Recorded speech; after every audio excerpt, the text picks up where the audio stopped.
Ahoj všichni, máme tady další video a v dnešním videu si vyrobíme sliz. Budeme vyrábět maxi sliz. A dnes tady nebudu sama, máme tady pomocníka Péťu.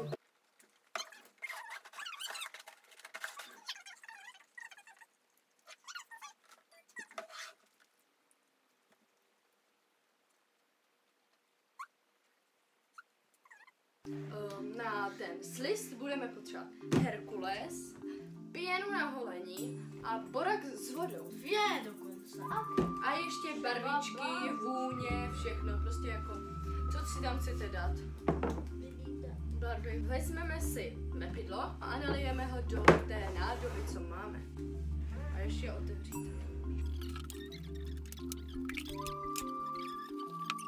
Jdeme na to, já tam nemám hlavu. A vezmeme pěnu na holení a pořádně tam stříkneme.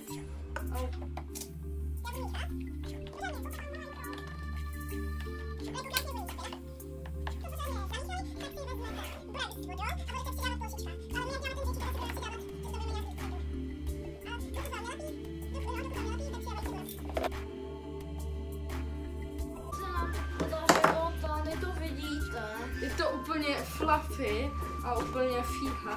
A barvu tam budeme dávat asi že to rozdělíme tak. Že to rozděláme třeba na 3 díly. Na takové kousky. A zabarvíme to a potom to budeme mít tak kdyby barevné. Tak to vám ukážeme. To dáme na stůl teda. Hoď tu krabicu. Počkej, já teď si vyzkoušet. A úplně jako, že počkej, nech to vyzkoušet. Úplně fakt jako cool. Fujha. Počkej, já si to tady chci natáhnout. Už to máme hotové. A ty barvy vám ukážeme, protože teď si s tím budeme asi chvilku hrát.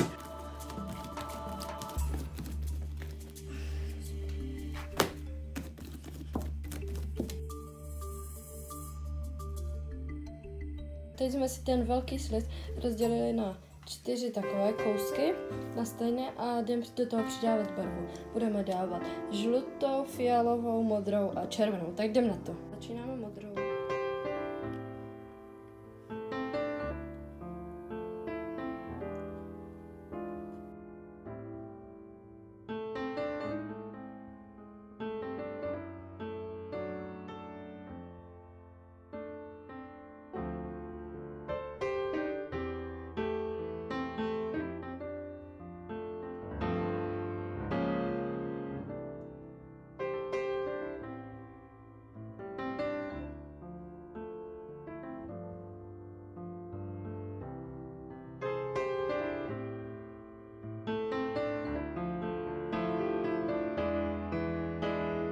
Taková asi může stačit.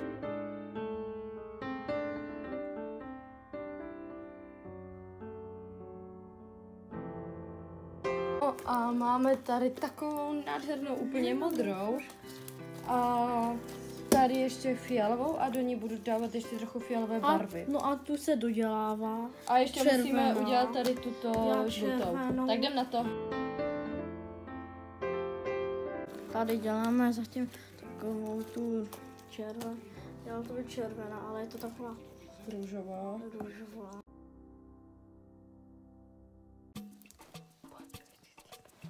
Tak tento sliz je fakt jako boží a ty barvy úplně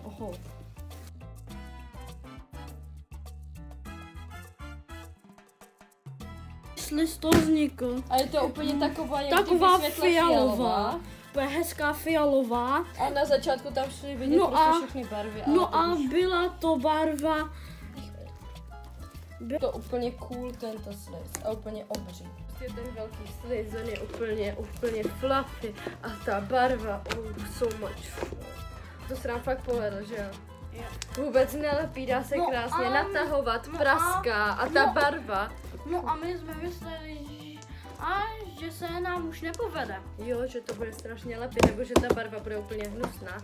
A budeme do toho teď ještě přidávat nějakou vůni. Jsme se rozhodli, že tam dáme meduňku. A teď právě jdeme, fakt super. Stačí. A teďka mě. To by bylo pro dnešní video vše. Doufám, že se vám video líbilo. Určitě dejte like, odběr či nějaký komentář. A my tady máme jakože slizy a do nich jsme přidali ještě klej. Takže a je to fakt úplně super. Takže zdár.